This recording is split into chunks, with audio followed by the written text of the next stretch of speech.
اللہ تبارک و تعالیٰ نے ہمارے اور آپ کے پیارے نبی حضرت محمد مصطفیٰ صلی اللہ علیہ وسلم کو دنیا میں بھیجا۔ آپ گو کے آنے میں آخری ہیں، لیکن آپ کا مقام تمام انبیاء سے بڑھ کر ہے، اسی لیے آپ کو سید الانبیاء، امام الانبیاء کہا جاتا ہے کہ تمام انبیاء کے سردار ہیں، تمام انبیاء کے بھی نبی ہیں۔ اللہ تعالیٰ نے قرآن مجید میں ایک جگہ ارشاد فرمایا وَإِذْ أَخَذَ اللَّهُ مِيثَاقَ النَّبِيِّينَ لَمَا آتَيْتُكُم مِّن كِتَابٍ وَحِكْمَةٍ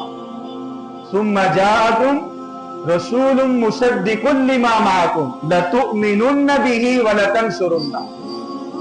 قَالَ أَقْرَرْتُمْ وَأَخَذْتُمْ عَلَىٰ ذَٰلِكُمْ إِصْرِي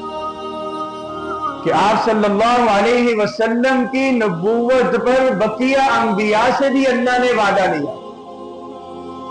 کہ تم سب بھی ان کی نبوت کے اوپر ایمان لے کر آؤ۔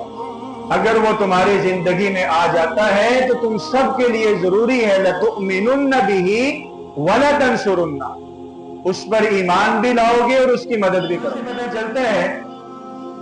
کہ اللہ تبارک و تعالیٰ نے آپ صلی اللہ علیہ وسلم کو صرف نبی نہیں بنایا بلکہ امام الانبیاء، نبیوں کا بھی امام بنایا۔